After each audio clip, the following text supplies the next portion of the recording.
Welcome in, listener. You're listening to a segment from the Slumpbuster podcast with Ju-Ju and Dre. Find the full episode on Spotify, iTunes, the Google Play Store, or our YouTube channel. Enjoy. UFC 246 is taking place this weekend. So there's actually a couple fights. So this is a big card for Albuquerque. I mean, you have the head main eventer with Conor and Cowboy. Holly Holm is on this card too. She gets to face Raquel Pennington. Don't know much about her, but I know Holly Holm needs to bust the slump and get a win this weekend. But you want to just do a quick one on that one before we get into the main event? Yeah, sure. So Holly Holm, right? Obviously one of the more decorated female fighters, and especially going from her boxing career into her MMA career. I think she is slightly bigger from what I can remember, though I might not have that exactly right, but I'm pretty sure she is a little bit taller, a little bit leaner. She's 12-5 in her record. Raquel Pennington is 10-8, right? So yeah. So Holly is a little bit taller. But maybe you're projecting. I don't know. Okay, maybe I am. Okay, Holly is a little bit taller, right? 5'8" versus 5'7", so it's not much of a height advantage, but the reach advantage she actually has a little bit more. So 69 inches versus 67.5. Nice. So nice, 69-inch arms. I like that. Yeah, So we'll see if any banging goes on, right, in the octagon, if Holly Holm's able to bang her up, so to speak, right? So well, I mean, hey, the way I see this when I look at Raquel's record, I'm thinking this is the UFC saying we got to get Holly a win here. This losing streak has been bad for her, but speaks to her that she's still in the co-main event and kind of says that she's still living off of that Ronda win at this point. Mm-hmm. Yeah, no, it definitely does. And I think you're right. I think they're trying to get Holly Holm that win again, right? I mean, Albuquerque has an entire day dedicated to Holly Holm, which is to celebrate that time that she knocked out Ronda Rousey. The issue is Holly Holm, she never quite evolved. And I always tell people this, the ground sports are much harder to learn than the stand-up sports. If you're a good ground fighter, right? If you're good at jits and you're good at wrestling, it's a little bit easier to transition the boxing, right? And the kickboxing and the Muay Thai and all of that stuff. Like Frankie Edgar, for instance, he is a really good example. He was a really good wrestler, just a really high-level wrestler, did 1 week of boxing classes, took his first amateur fight and was able to win it. Holly Holm went the other way. She went from a stand-up striking sport. Now you're trying to add in the ground game, and she has 0 submission win, right? So she's got a 67% knockout rate, which is fantastic. But when it comes to the girls that have sort of evolved and developed in MMA, they're able to get her to the ground. They're able to beat her on the ground. And it's just Holly's weakness. I mean, she did get a takedown against Miesha Tate, if I remember that fight correctly. And I believe she even took down Ronda at one point, which was a surprise because we didn't expect her to have any kind of grappling ground game. But you're right. Holly Holm is pretty much a one-dimensional fighter in the sense that her striking is where she's going to live. I mean, just going back to her boxing background, her kickboxing background, and it makes sense. I mean, go with what you know. If that's your strength, double down on it. And, I mean, it's clearly gotten her some big wins. But, I mean, these other girls, as the sport continues to grow in that division, they catch up easy. They know what to guard against. And when you go into a fight against Amanda Nunes, for example, you want to stand up and strike with her? Okay, well, Amanda Nunes is going to hit you with those freight trait-like fists that are just going to absolutely destroy you, bomb you. I don't know. I mean, I'm rooting for Holly. I hope that she can get back in the win column with this one. But she's just not going to be back at that top tier level for me. I don't think that there's any way she can really pull back into that headliner, that championship tier.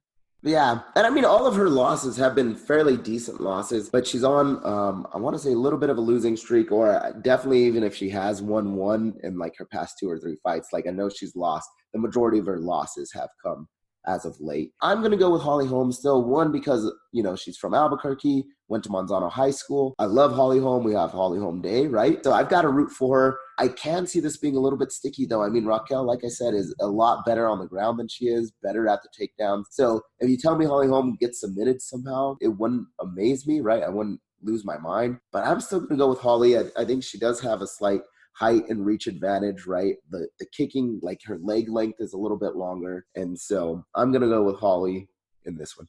Okay. When we talk about Holly Holm, obviously we mentioned that her propensity to be on her feet and try and strike more, which is going to be a big part of the main event fight. Conor and Cowboy, they had their post-fight interview, or the pre-fight interviews. The presser was today. And Cowboy came up with some interesting comments. a lot of comments that kind of went against the grain of what people were thinking was going to happen going into this fight. He wants to stand up on his toes across from Conor and strike with him because he said, okay, Conor's going to throw a couple punches and I'm going to head kick him. Do you think this is a smart move for Cowboy? Because I'm not feeling it. I 100% think this is the worst idea, right? Like, if I can – so, we talked about cheating and stealing place or signs, right, and stealing playbooks and all this stuff. Imagine that I can steal a playbook from the opponent and give it to you, Ju-Ju, and it's 100% legal. And I'm like, here's the playbook. You just got to follow this, right? And I'm going to almost guarantee you get a win. And imagine you throwing that playbook out and you're like, no, I'm just going to wing it, right? like that's basically what this sounds like. Like the playbook is you take Conor McGregor to the ground and you submit him. Like that's how he has all his losses. You take him to the ground and you submit him. That's just the way that it works. When he fought Nate Diaz, what did Nate Diaz do? Granted, he boxed him up a little bit and you could tell that Conor was either starting to gas or he had been rocked a little bit. Sloppy shot from Conor. Diaz spun behind him, was able to choke him out, got him on the ground, choked him out, beat him, right? When we look at Khabib Nurmagomedov, those takedowns were relentless. He was basically taking him down at will for about 3 rounds straight. What happened? Took him down to the ground, choked him out, beat him. The Chad Mendes fight, you could argue that Chad Mendes was winning that fight up until the point that Mendes got gassed. And, of course, he got beat up a little bit. I've got to give it to Conor. Conor's a great striker, and he was able to hit Mendes with some good body shots, but I think a lot of it was Mendes was a little bit out of shape. He didn't have a full training camp, only 2 weeks. But again, Mendes was winning that fight.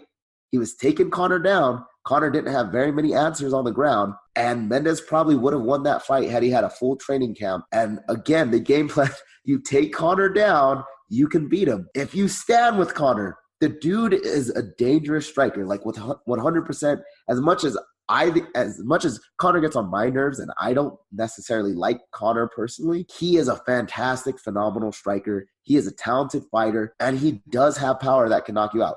Going up a weight class, I don't know if that power still exists, but I would not take my chances. I think that power is still going to be there, and I think Cerrone, if he tries to stand toe-to-toe and box with Conor, he's going to lose that fight. I don't know if he cares whether he wins or loses this fight because I think he's mostly focusing perhaps on the payday. Maybe this is a misdirect. Do you think there's any potential for that? Like, oh, okay, like, you know what? We're going to stay on the ground. Psych, round 1, I'm going to shoot, get a takedown, and try and submit Conor.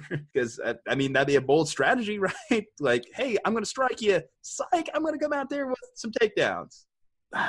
I mean, no, I don't think that's Donald Cerrone's game, to be honest. And Cowboy does like to stand up and bang, and he is a really good kickboxer. And so I really do think that Cowboy's sincere and that, hey, I'm going to try to go in there and knock Conor out. And a lot of times where we see Cerrone get onto the ground, even though he's a much better fighter on the ground than Conor is, he has a 47% submission percentage, right? Like that to me is telling me that Cowboy needs to go take it to the ground to submit him. But a lot of times where we end up seeing it is after he's stood up a little bit and somebody's either dazed, right? Or he actually gets knocked down and he has to go for an ankle lock, right? Or something like that, or a triangle as somebody's trying to ground and pound. And so Cowboy probably, to be honest, just doesn't have the takedown expertise to be able to hold Conor McGregor down, right? Like he doesn't have the wrestling skill of a Khabib Nurmagomedov or like a Daniel Cormier, who's in a different weight class, I know. But Daniel Cormier has fantastic MMA wrestling. Cowboy doesn't quite have that. And so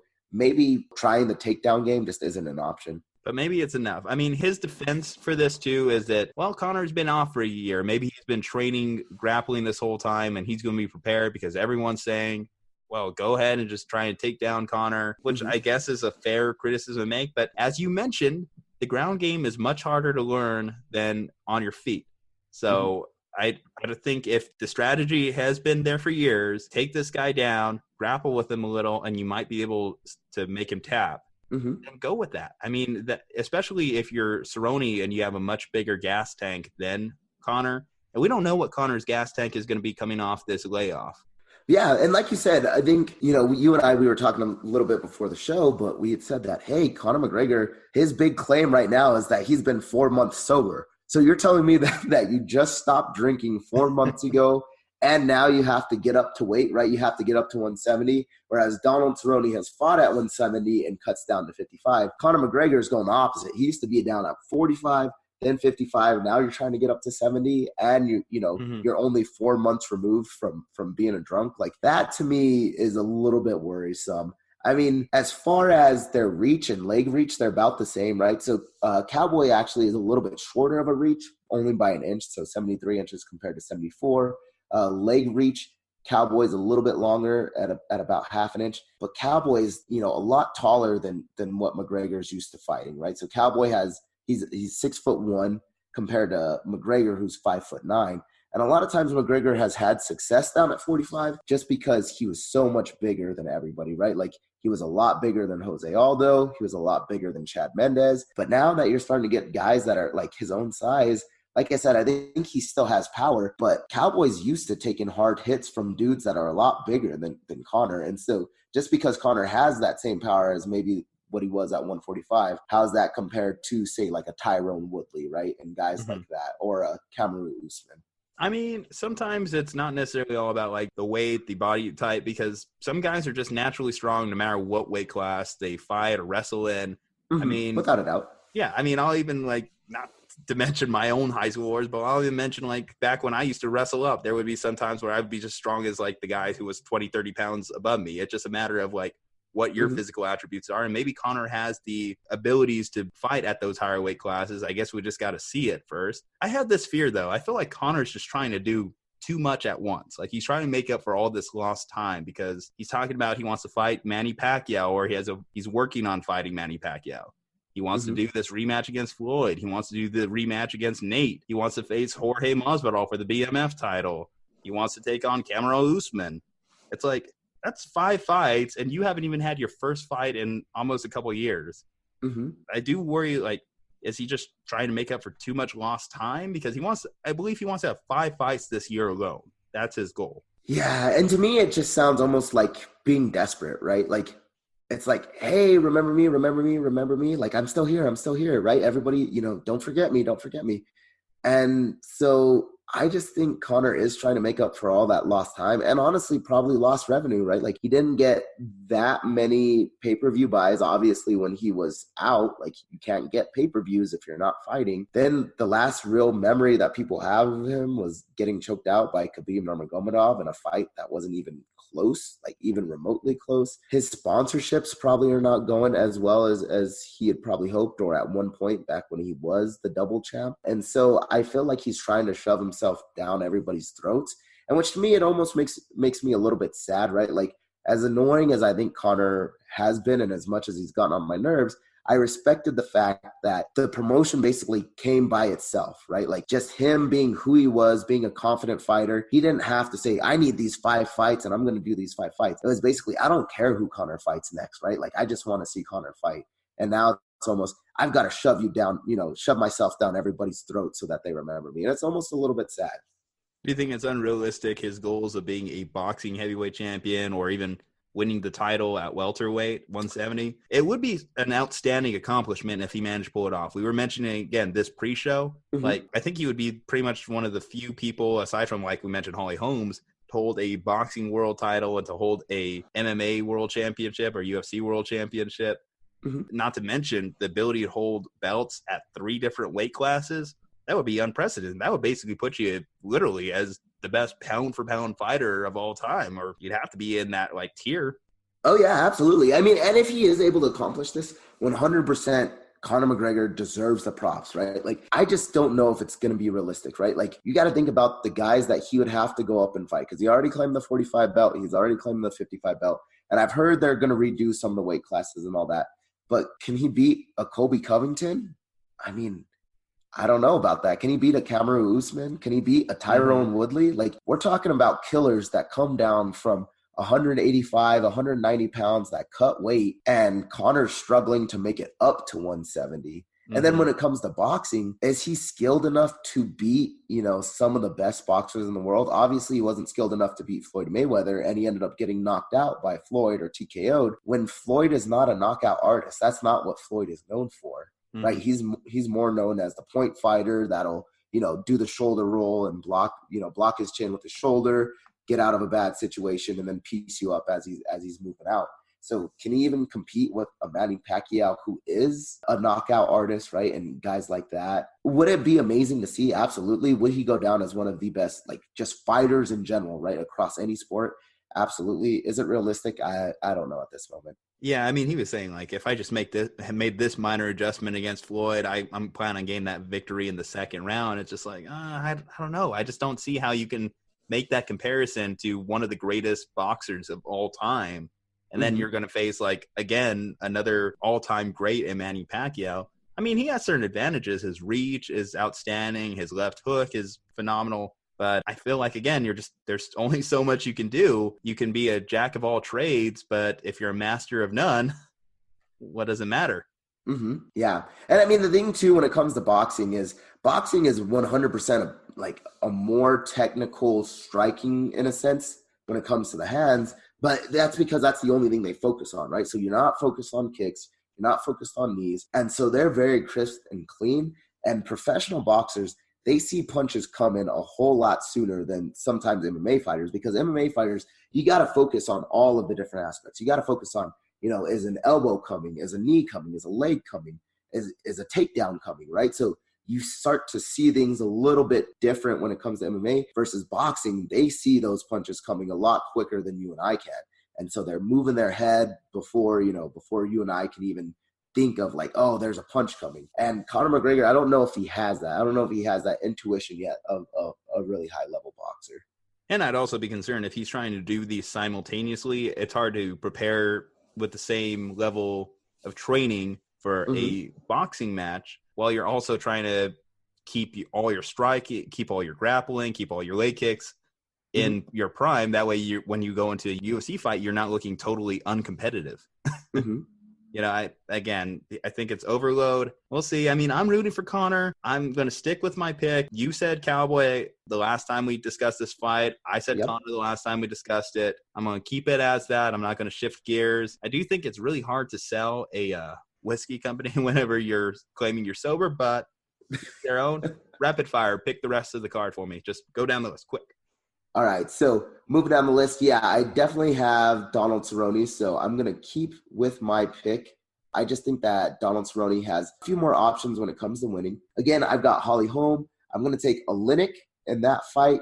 I'm going to go Claudia Gadelha, and then I'm going to take the upset probably. I'm going to go Diego Ferreira over Anthony Pettis.